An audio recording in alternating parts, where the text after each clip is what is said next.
देख रहे हैं आप और मैं हूं आपके साथ अनिकेत कुमार। देखिए, प्रशांत किशोर जनसुराज के संरक्षक प्रशांत किशोर बिहार बदलाव यात्रा पर निकलने वाले हैं, लेकिन उससे पहले उद्घोष यात्रा भी इनकी चल रही है। इस दौरान बिहार की अलग अलग विधानसभा में जाकर के ये जो है सभाएं कर रहे हैं, रैलियां कर रहे हैं। इस वक्त सिकंदरा में मौजूद हैं, जमुई जिले की सिकंदरा विधानसभा में, और एक ढाबे पे हम लोग बैठे हैं। ढाबे पे प्रशांत किशोर भी हैं, जिनसे बातचीत करेंगे। प्रशांत जी, बिहार बदलाव यात्रा पर आप निकलने वाले हैं, लेकिन उससे पहले उद्घोष यात्रा, दोनों में क्या अंतर है? रोज यात्रा नहीं है ये तो।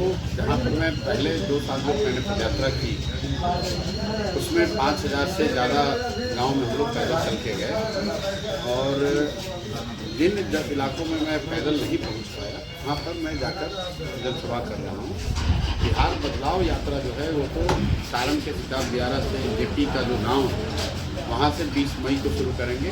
इस संकल्प के साथ कि जेपी का व्यवस्था परिवर्तन का जो सपना, जो नारा था, उसको बिहार में पूरा किया जाए और बिहार में व्यवस्था परिवर्तन एक ऐसी व्यवस्था बने जहाँ शिक्षा रोजगार हो, बिहार भी देश के अन्य राज्यों की तरफ विकसित विकास और विकास के दौर में शामिल हो सके। उस संकल्प को लेकर 20 मई से वो यात्रा शुरू करेंगे। प्रशांत जी, 2020 के चुनाव के बाद और 25 के चुनाव से पहले आप इकलौते ऐसे नेता हैं जिन्होंने सबसे ज्यादा बिहार को देखा है। इसकी वजह ये रही कि आप पैदल चले, 2 साल तक पैदल चले, और अभी चल ही रहे हैं। बिहार में सबसे ज्यादा, चूंकि एकदम ग्रामीण इलाकों में जाते हैं, अगर हम पटना की बात को छोड़ते हैं, क्योंकि ज्यादातर नेता के भी तमाम चीजें पटना राजधानी को लेकर के चर्चा होती है, लेकिन बिहार के ग्रामीण इलाकों में जहां आप खुद मौजूद है, अभी भी मौजूद है, सबसे ज्यादा समस्या आपको किन चीजों की दिखी जिसको सबसे पहले सुधारने की जरूरत है? देखिए, जो सबसे ज़्यादा शब्द सुने गए, सबसे ज़्यादा परेशानी दिखी, वो है पलायन। बेरोजगारी और पलायन बहुत बड़ा मुद्दा है। इससे शायद ही कोई ऐसा परिवार है जो अछूता है। जब हम लोग पलायन की बात करते हैं तो कई लोगों को लगता है कि पलायन सिर्फ गरीबों की समस्या है, गरीब लोग और उनके घरों के बच्चे, युवा जा रहे हैं पलायन करने। ऐसी बात नहीं है। कोई ऐसा बिहार का परिवार नहीं जो पलायन से परेशान ना हो। जो गरीब है उनके बच्चे जा रहे हैं पलायन करके बाहर मजदूरी करने के लिए। जो मध्यम वर्गीय परिवार के बच्चे हैं वो पढ़ाई के लिए पलायन कर रहे हैं। जिनकी नौकरी लग गई वो नौकरी के लिए पलायन कर रहे हैं। जो बूढ़े लोग हैं वो दवाई इलाज के लिए पलायन कर रहे हैं। क्योंकि बिहार में व्यवस्था न पढ़ाई की है, न रोजगार की है, न इलाज की है, तो हर परिवार से कोई न कोई बाहर गया हुआ है। इससे पूरी जो परिवार की परिकल्पना है वही खत्म हो गया। लोगों ने मान लिया है कि अगर आपको कमाना है, पढ़ना है, इलाज कराना है तो आपको बाहर ही जाना है, और सिर्फ परिवार के साथ या अपने गांव में आप तभी आते हैं जब कोई पर्व त्यौहार होता है, छठ दिवाली होती है, घर में कोई शादी का उत्सव होता है। अदरवाइज जो परिवार में युवा है जो उसको बाहर ही रहना है। गांव में जब हम लोग चलते हैं तो ज़्यादातर गांव में 40-50% युवा जो है वो आपको गांव से बाहर ही दिखेगा। गांव में आपको बूढ़े लोग मिलते हैं, गांव में महिलाएं मिलती हैं, गांव में बच्चे मिलते हैं, युवा बहुत कम संख्या में। अभी जब आप रैली कर रहे थे जमुई की सिकंदरा में, वहां पर आपके रैली के बाद मैंने कुछ युवाओं से बात की। वहाँ एक युवा ने आपको लेकर के एक बातें कही कि प्रशांत किशोर बाकी नेताओं की तरह एक अलग चीज कर रहे हैं कि बाकी नेता आते हैं तो वो बताते हैं कि वो उनके लिए क्या करेंगे, लेकिन प्रशांत किशोर इकलौते से नेता हैं जो लोगों को उनकी गलतियों का एहसास कराते हैं कि उन्होंने अब तक क्या गलतियां की। इसलिए कि अगर किसी 13 करोड़ की आबादी बिहार में कोई एक व्यक्ति अगर आकर कह रहा है कि मैं आऊँगा, मैं ठीक कर दूंगा, तो ये तो लोग सुनते सुनते पक गए हैं पिछले 70-75 साल से। हर व्यक्ति, हर नेता जो आता है यही कहता है हमको वोट दे दो, हम आएंगे, ठीक कर देंगे। हमें आपको कहीं ना कहीं ये स्वीकार करना होगा कि 13 करोड़ की आबादी वाले राज्य में कोई एक व्यक्ति, कोई एक दल इसको नहीं सुधार सकता है। जब तक लोग खुद नहीं सुधरेंगे, लोग अपने बच्चों के लिए खुद उनका जीवन सुधारने के लिए प्रयास नहीं करेंगे, उनके पढ़ाई और रोजगार के लिए वोट नहीं देंगे, तब तक सुधार नहीं हो सकता। कैसे सुधार होगा? अगर आप बालू माफिया को, शराब माफिया को वोट देकर राजा बनाइएगा तो स्वाभाविक है कि जो भ्रष्ट है, जो माफिया है, वो अगर कुर्सी पर बैठेगा तो आपके बच्चों की पढ़ाई की चिंता तो करेगा नहीं, वो तो बिहार में भ्रष्टाचार ही करेगा। अगर आप सिर्फ जाति के नाम पर वोट देते रहेंगे तो जाति का आदमी तो सिर्फ जाति की जहर फैलाएगा। अगर आप हिंदू मुसलमान के नाम पर वोट देंगे तो वो आदमी तो सिर्फ धार्मिक उन्माद फैलाएगा। जो मैं जाकर लोगों को बता रहा हूँ और जो आपने सुना भी होगा सभा में क्या कहता हूँ कि भाई ये बताओ कि तुम्हारे बच्चों के लिए पढ़ाई रोजगार होना चाहिए कि नहीं। तो हर आदमी कहता है होना चाहिए, चाहे आप अगड़े हैं, पिछड़े हैं, गरीब हैं, अमीर हैं, महिला है, पुरुष है। जो खुद अनपढ़ है वो भी कहता है नहीं भैया पढ़ाई रोजगार तो होना चाहिए। फिर अगर हम लोग पूछते हैं अच्छा ये बताओ क्या तुमने अपने बच्चों के पढ़ाई रोजगार के लिए कभी वोट दिया, तो लोग झूठ नहीं बोलते, लोग कहते हैं आज तक तो नहीं दिए। तो ये जो सबसे महत्वपूर्ण बात है कि लोकतंत्र में वोट आप किसको देते हैं इस पर तमाम चर्चा होती है। ये चर्चा नहीं होती कि वोट किस लिए दिया जा रहा है।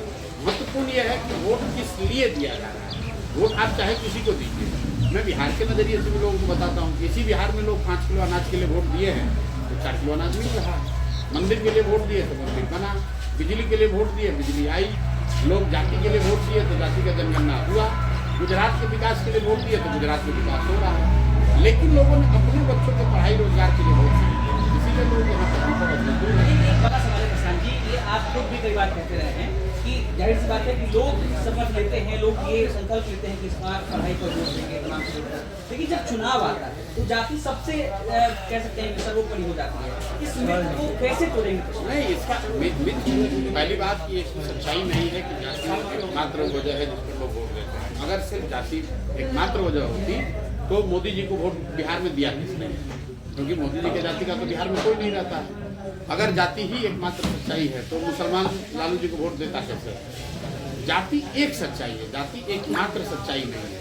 और चाहे बात जाति की हो या धार्मिक उन्माद की हो, लालू के डर से भाजपा हो या भाजपा के डर से लालू हो, इन सब का तोड़, इन सब का काट यही है कि लोगों को बताया जाए कि इन चीज़ों को छोड़ो और अपने बच्चों के लिए वोट दो, अपने बच्चों के पढ़ाई रोजगार के लिए वोट दो। जब लोगों को बताया जाएगा, एक बार बताया जाएगा, 2 बार बताया जाएगा, खुद कह रहे हैं कि युवा कह रहा है कि नहीं, उसको हमको समझ में आ रही है। अब आपका ये डर है कि वोट के दिन वो भूल जाएगा। संभव है कि 100 लोगों को, यहाँ भी सभा में तो 70% लोगों ने कहा कि ना भैया आप बात ठीक कर रहे हैं, इसी पर वोट देंगे। लेकिन जब चुनाव होगा तो संभव उसमें कुछ लोग फिर बदल जाए, संभव है उसको कोई जाति धर्म का उन्माद फैला कर उससे वोट ले ले।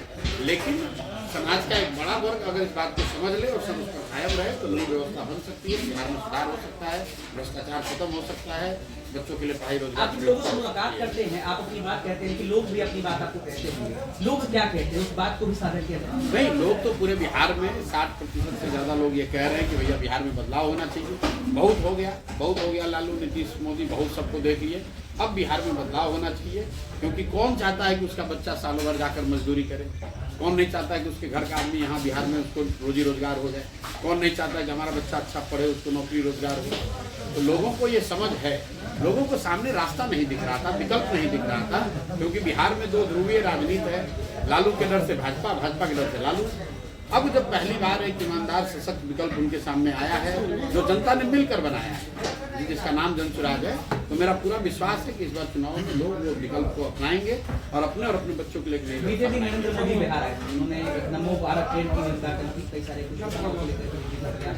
सारे जिसको लेकर के आप मंच से हमला रखे कि दोहरीकरण किया जा रहा है।